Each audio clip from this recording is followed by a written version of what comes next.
Hey. Myra Cassidy here, empowerment coach, motivational speaker, author, survivor of domestic violence, and survivor of religious trauma specialist. This is an emerging field, and I'm trying to raise awareness to how it affects women, because this is just not some little thing. This is a huge thing, and we're talking about women's health at the end of the day and women's mental health. So I'm trying to raise awareness to what's happening in this space. I mean, Sunday, many of you out there are feeling guilty or shame because you can't go to the Kingdom Hall or you can't go to church.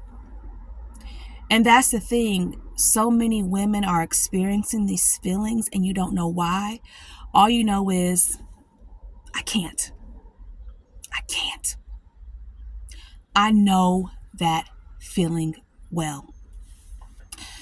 For me, oh my goodness, I was going through so much. What I will say is that I was in a period of just numbness. My mind broke down for like 2 years, just completely numb. I'm just doing all these emotions being a mom, but I was numb because that's when the religion became a trigger for me. At that time, it was just a crazy situation anyway, which is why just so many pieces of this puzzle it's just so destructive is what I'm trying to use. It's so harmful. I will say that, my ex, when he got court ordered to move, he moved like 5 minutes down the street. So that is still something that I feel alarmed from, even when I pass the street, because it's like, this is where he used to live. But one of the things that kind of added up to everything that just broke down was just all of the stress that came from me living in this space. I was a motivational speaker, and it's like this for other individuals who have walked this path in Christianity. No matter what religion they belong to, you're in this weird space where it's like, okay, I have filed for divorce. I hadn't finalized it yet. Mind you, I am a motivational speaker. I'm just doing what I got to do to survive and what I, am feeling like I need to do. But what happened was, after I published my book and became a motivational speaker, now all of a sudden there's these efforts from my ex to reconcile. Now, when it was private, there were no efforts. Right? All this time we're having all these issues. There's no effort. But now all of a sudden that things are public and now people are asking questions. Now, there's this effort to reconcile. Right? And then as a Christian woman, you're going, if he shows me that he's really, really trying, right, I'm going to do what a Christian woman should do, and reconciliation is possible. But there's these things where it was like, sometimes he was doing what I asked him to do, and other times it was very, very clear that no, this is just a game. This is just a game. You're going back and forth. This is a game. So at one point, I asked the elders, we were going to 2 different Kingdom Halls, of course. He was going to one and I was going to another, right? And I asked the elders, you can feel it as a woman. You can feel it. I'm like, if he's cheating on me, what am I supposed to do? If I know he's cheating, if I know he's, not being faithful, he's doing something. And, I was told by the elders, well, what you have to do is give us proof. Because for many religions, not just Jehovah's Witnesses, it don't matter if you file for divorce and it's pending or if it's finalized, which is the space that I lived in for a long time. Years I lived in that space, years. Unless you have the proof that that individual is cheating, you're still married in God's eyes, right? You could be legally divorced, but you're still married in God's eyes. Well, at this point, I was still trying to make the Kingdom Hall on the west side, which is where I was going, west side. And I was told by the elder that I spoke to that, well, you have to give us proof. So you have to go basically to his house, literally, and then call us and we'll come check it out. And I'm going, what in the world? And I'm going, so why can't I take a picture? Why can't I give a recording? Mind you, these are the same elders that I showed a recording to of him physically abusing me. And I even used that as a tool, a teaching tool in my public speaking, to say there's a problem when you're showing men of God a video like this and they're telling you they don't see domestic violence. They didn't tell me that at the time. I just trusted that things would go well, right? But things are not being explained to me. So it was definitely a lot of things that I went through, as far as feeling how just this patriarchal umbrella that I'm under, I showed them that recording and trusted that things would go well. But long story short, I was told that I needed to get proof. And I remember just going over there, at night, just camping out. And just that you go through so much psychologically. Think about how crazy that is. And I just felt so much anxiety. And it's like, I'm not doing this. I'm not doing this. Whenever it's revealed, God will reveal it. There's no way in the world I'm going to keep coming over here and sitting outside of his rental house just waiting for a woman to come out. That is so unreal. What do you do? These people aren't going to stay in the same place in enough time for me to call an elder, and for that elder to call another elder, and for them to come over and check it out. That in itself is ridiculous.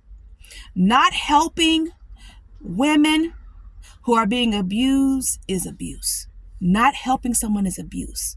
And think about just how terrible that is to even suggest that. And I went and, one time did it. All of these things are adding up in this space that I'm in. All of these things are adding up. And one night, it all just all came to fruition. I woke up in the middle of the night and I couldn't breathe. I looked at this bookshelf in my room where there was all these watchtowers and awake magazines and my Bible and all these witness books. And I just got up like a mad woman and started to rip everything off that bookshelf. I ripped it off the bookshelf. I put things in my children's room that I believed that they could use. And then I threw everything else in a box in the garage. And all I knew was after I did that, I could finally breathe. And that was the day that it meant can't. I can't. And it's so terrible. I told my ex, the kids can go to the Kingdom Hall with you, because they were primarily going with me only because of the way our visiting schedule was. And I said, the kids can go to the Kingdom Hall with you. I'm just not going to go to the Kingdom Hall anymore. And, we had met in a neutral place, and he looks at me and he gives me this smile. And now I know it to be like the narcissistic smile, like that smile of satisfaction. And he says, yeah, you hide crazy real good, don't you? And he was just happy. Okay, great. So don't worry, I'm going to take the kids to the hall with me. And I'm not even understanding what's happening to me, but I'm going into this deep slumber of numbness, and lived there for 2 years until, my baby girl woke me up. Like something in me just woke up one day when she found out that her dad I think that's what happened really. And this is the religious trauma that children experience too. When her dad, all those years later, because this is like 2018 till 2020, 2 or something like that. But my baby girl says, like, I don't want to be a witness anymore. And something in me just woke up, and I'm going, what's happening here? And that's when I, tried to make an attempt to go back. And I have no regrets about that. I don't. But I did push my baseline back. And I had to learn and get educated.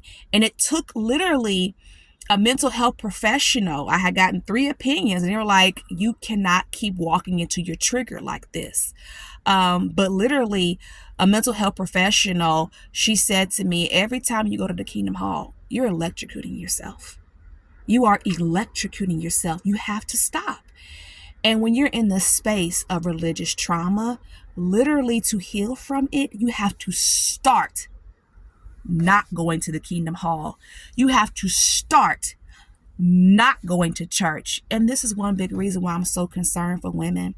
And then the children who are watching their mother go through this. You need support. You need support. So let me give you a couple of resources. First of all, I want to help any women that I can, no matter what religion you belong to, no matter what you're experiencing. My whole thing is I want to help women land safely. Even if you're like, I want to be an atheist. Well, let me give you some resources that may be helpful for you. One would be Religious Trauma Institute. For women who are Jehovah's Witnesses, I have to stick with my niche and what I know to do this journey justice for the time being until I get better trained. And I do have a coach in this space, but for women who are Jehovah's Witnesses, I'm trying to explain to you what it feels, and I'm trying to give you that support and create a support group, which I have done. It's a private support group. JW, basically, I'm like JW, hint, hint, but Sisters Living with Religious Trauma Syndrome. It's a support group. Join that Facebook group. I will begin private group coaching this December. It's just $10 a week for the group coaching, and we're going to do a lot of work. We're going to get into this. We're going to get into this pathway of healing. And for women of other religions, Surviving the Black Church is a great platform for Black women. Black women. Surviving the Black Church is an awesome platform. Another platform, like I mentioned, Religious Trauma Institute. But keep in mind, it depends on the pathway that you're choosing. This is a very, very vulnerable space. This is a very, very emerging space. So Religious Trauma Institute, from what I'm learning and what I've seen, is more towards women leaning towards like maybe atheism, that platform. Surviving the Black Church for Black women is just more general for anybody to come and to heal. Their support group actually starts the 12th, next Thursday. It's a support group for anybody. You're welcome to come and just to start listening to people who have like experiences. I'm going to be there. Yes, I am, because Surviving the Black Church, Surviving Black Kingdom Hall, same thing. The human behavior is the same. The teachings are different. Human behavior are the same. So I wanted to give you a couple of resources and just say, you know what? Self-care. Self-care. Today, try to find something to do that bring you joy. If it's going to get yourself lunch, if it's journaling, if it's listening to, a music, reading a book, self-care. You got to pour self-care into yourself. Self-care, self-care, self-care to get you through this difficult time. It's a process. Take it day by day. All right? Have a happy Sunday. Okay? It's a process, and everything you're feeling is normal.